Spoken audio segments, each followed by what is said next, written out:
Puis finalement, je me suis aussi prouvé à moi-même que être malade ne veut pas dire que tu peux plus rien faire, que tu peux plus faire de grandes choses. Tu sais. Je me suis prouvé que je pouvais encore faire des grandes expéditions, mais je l'ai fait différemment. Je prends plus le temps, j'y vais à mon rythme. Je suis devenue une tortue au lieu d'être un lièvre. On vous invite à partir à l'aventure avec nous dans la plus belle région du monde, l'Est du Québec. Au cœur de ces paysages grandioses, on rencontre des passionnés de plein air qui nous partagent leur amour pour la nature.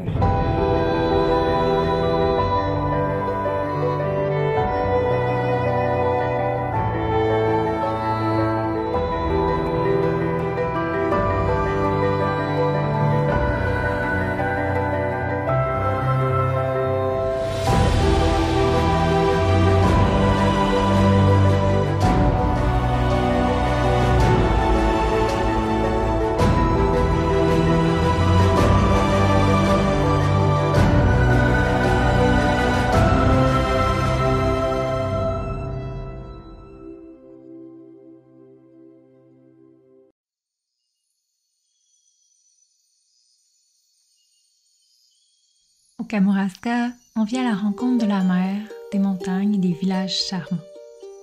Ici, le fleuve devient mer, le temps s'arrête pour laisser place à la beauté paisible des paysages. C'est reparti, deuxième fin de semaine de Kamouraska, Québec, après Gaspésie. Non, c'est bien. C'est parti! Comment ça va? Bien, toi aussi? Bien, oui, j'ai vraiment hâte d'être là. Yeah! Câlin!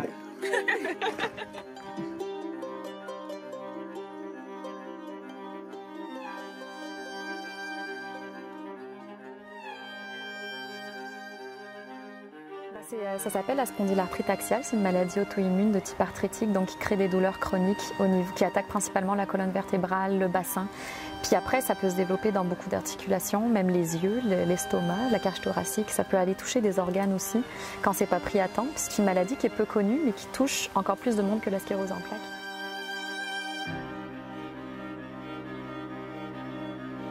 On dit toujours, un marin va toujours dire, tu prends la mer comme elle vient, puis tu prends la météo comme elle vient. Puis moi, je leur disais tout le temps, mais c'est pareil pour la montagne, puis c'est pareil pour les rivières, tu la prends comme ça vient. Mais pourquoi on ne fait pas ça dans nos vies, à nous, puis avec notre corps? Un jour, je vais être trop inflammée, ça ne marchera pas, il va falloir que je me repose, que je sois en mouvement, parce que c'est une maladie qui demande beaucoup de mouvement. Plus tu bouges pas, plus tu es sédentaire, plus la maladie avance et progresse, puis plus tu as mal. C'est ça qui est insidieux, le mouvement fait mal, mais il te fait du bien. Fait qu'il faut tout le temps être en mouvement. Mais là, je me suis dit, c'est pareil, je vais la prendre comme la météo. Je suis capable d'adorer ça, d'être en montagne sous la pluie. C'est pareil avec mon corps. Aujourd'hui, il pleut dans mon corps. Il pleut dans mon corps. On va mettre un imperméable, puis on va faire quelque chose quand même. Mais c'est comme ça qu'il faut le prendre, plutôt que de continuer à se battre avec. De toute façon, elle est là. Fait que je vais en faire un allié.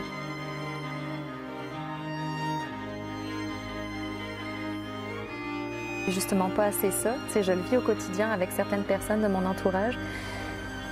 Regarde trop le petit pourcentage de ce qu'on n'a pas, puis se fixe son malheur là-dessus, sans regarder, mon Dieu, mais j'ai tellement de chance d'avoir tout ça, puis de pouvoir faire tout ça. Je suis peut-être malade, mais il y a des gens qui sont en chaise roulante présentement, puis qui ne peuvent pas aller faire une ride de vélo comme je viens de la faire. Alors oui, je suis peut-être diminuée par rapport à ce que je fais, mais je suis encore capable de faire beaucoup de choses, puis je suis en vie.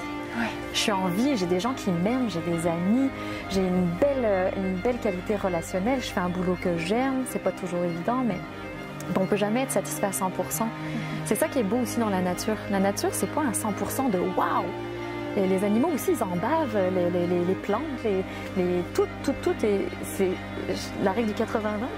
Tout le temps. Si on regarde les arbres, il n'y a pas un arbre qui n'a pas une branche de quelque chose de croche ou qui a poussé tout croche parce que là, il s'est dit « Ah non, j'ai pas assez d'ombre ici ».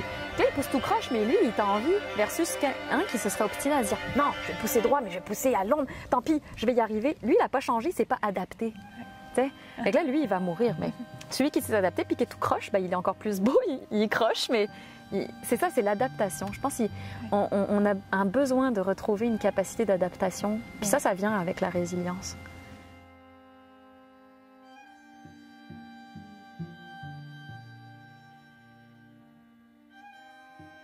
l'expérimentation, c'est ça qui est pour moi le chemin le plus comment dire, le plus enrichissant, où tu apprends le plus en profondeur, parce que c'est en faisant. Tu sais, mon grand-père me le disait tout le temps, tu n'apprendras jamais rien si tu le fais pas. Mais c'est une belle sagesse. Fait qu'il faut sortir, faut expérimenter, faut pas avoir peur d'aller chercher des choses qui sortent de ta zone de confort, parce que c'est comme ça aussi que tu apprends à te connaître. C'est dans l'adversité qu'on sait qui on est.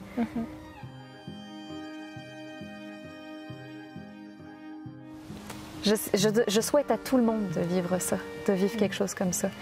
Puis il faut pas attendre que quelqu'un te le propose, il faut aller le chercher toi-même. Ça me touche énormément, tout ce que tu dis. J'ai pas beaucoup parlé à date depuis mon retour, puis là on dirait que c'est propice.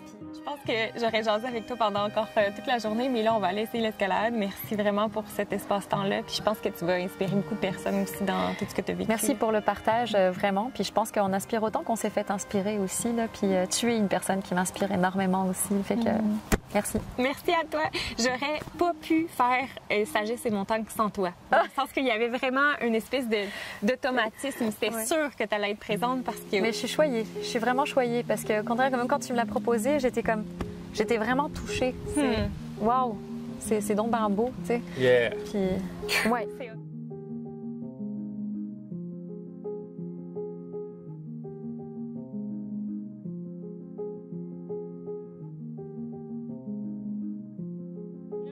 Qu'on prenne cet espace-temps-là pour qu'on puisse jaser ensemble parce que tout ce que tu fais m'inspire beaucoup puis je trouve ça super honorable de transformer ta vie autour de ta passion aussi, là, qui est, ben, en tout cas, je pense que c'est ta passion, là, vraiment. De faire des marches de Compostelle. J'aimerais ça que tu m'en parles un peu. C'est à partir de où, en fait, le fait de dire un matin que tu te lèves puis tu as envie de partir? Est-ce que c'est en Italie, la première marche que tu as faite? Non, je l'ai fait en Espagne la première fois. Puis là, mais tu sais, où que ça a émergé, là, dans le fond, le projet que moi, j'amène du monde, là, c'est quand je l'ai fait en Italie. Mais tu sais, je m'en allais pas là dans l'optique après ça, je vais emmener du monde, tu sais. J'étais allée pour moi. Puis après ça, ben j'aime ça. Faut que j'amène du monde ici, là. Tu sais, j'avais pas le choix, là. C'était tellement un transformateur que je me suis dit, il y a d'autres mondes, faut qu'ils vivent ça. Puis tu sais, des fois, c'est juste de dire, hey, moi, j'ai le goût de me remettre en forme. J'ai besoin de quelque chose qui me motive. Fait que je vais me prendre un voyage. Fait que là, j'ai comme pas... Ben, j'ai pas le choix, tu sais, je veux dire, parce que sinon, elle sait là, qu'elle va comme payer pour, si tu veux. Mais écoute, le chemin, là, c'est lui qui t'enseigne.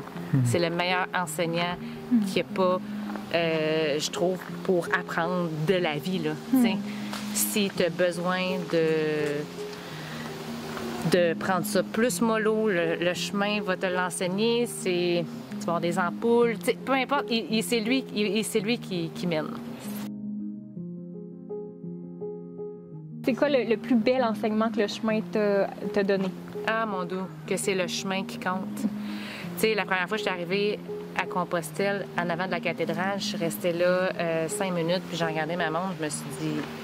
Il faudrait que je reste un peu plus longtemps, ça n'a pas de bon sens, d'avoir parcouru tout ça pour dire j'ai pas de feeling, il n'y a rien qui se passe.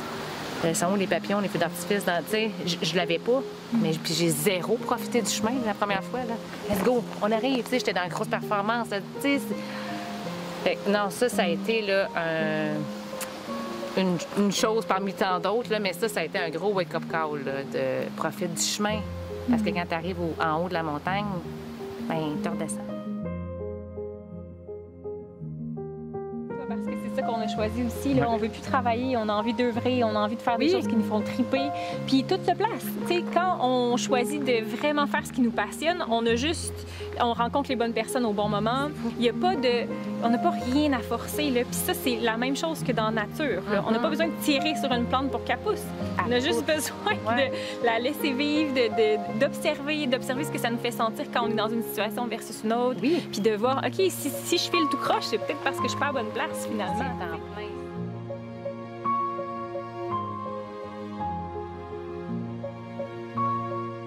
J'aime faire le parallèle avec, tu sais, puis c'est extraordinaire de lire des livres, mais tu sais, quand on lit un livre sur la croissance personnelle ou, tu sais, comment devenir une meilleure personne, une meilleure version de soi-même, ça reste au niveau de la tête. Mais quand tu vas marcher puis tu vas, tu sais, l'expérimenter, là, ça s'intègre dans tes cellules. Puis, en même temps, c'est tellement une occasion d'apprendre à te connaître toi-même.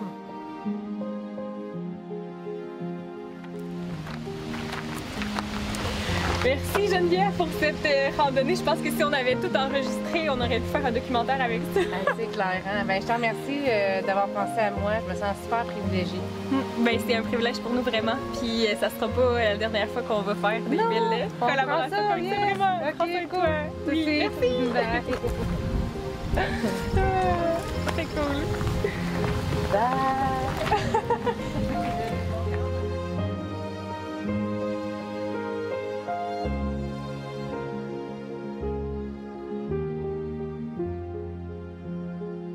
On termine notre journée avec la rencontre d'un rassembleur, Élim Gilbert, qui a réalisé un ambitieux projet de cirque et de gîte sur le pourtour de la falaise.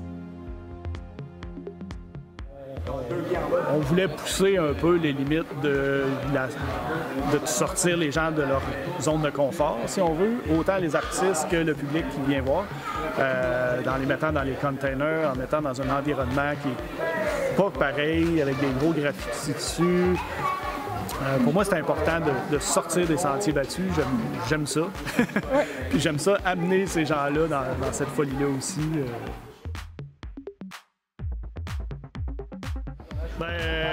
On a juste une vie à vivre, ça c'est sûr. Puis il y a juste une façon de la vivre, selon moi, c'est d'être heureux. Il faut juste faire les choses que ça nous tente de faire. Puis quand on fonce, un peu intelligemment quand même, quand on fonce, ça peut pas mal aller. Au moins, tu l'as essayé, puis je sais pas, il y a quelque chose qui fait que j'ai toujours fait ce que je voulais faire dans la vie. J'allais pas voir pourquoi ça allait s'arrêter à 40 ans. Il n'y a pas de regret après ça, là, sur le lit de mort, dans le sens que non, tu sais que tu as fait ce que tu avais envie. Puis c'est tellement beau ce que tu lègues à tes filles aussi. Là.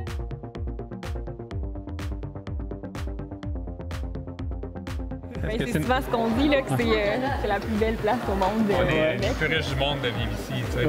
Puis, justement, qu'est-ce que ça amène comme qualité de vie de vivre dans une place comme ici? Tout.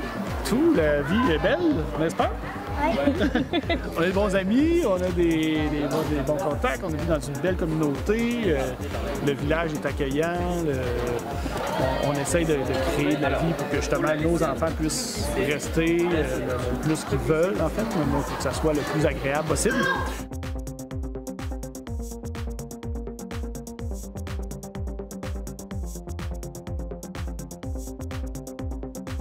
Les challenges parce que c'est ça ce qu'on aime faire. Comme si tu aimes quelque chose, tu fais beaucoup pour continuer à le faire. Et le cirque, on fait ça parce qu'on aime ça. Que ça prend un certain genre de cerveau pour faire ça dans la vie. Fait que si tu as déjà pris ces décisions-là, ça veut dire que tu as le cerveau propre et que tu peux pas faire autrement.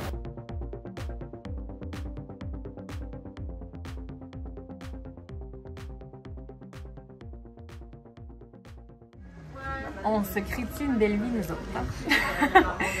J'ai vraiment trippé sur cette belle journée en commençant par l'entrevue avec Charline. C'était une belle conversation sur la résilience puis la bienveillance envers soi. Puis après, de voir Geneviève dans les caburons, je trouve ça vraiment très, très cool. Je me trouve très, très chanceux de pouvoir partager des beaux moments avec des belles personnes comme ça. Puis là, on est chanceux, on partage un gin au Camerise à l'hôtel Victoria. Donc on goûte à ça, puis après ça, on s'en va au cirque. C'est ça notre vie un mardi soir.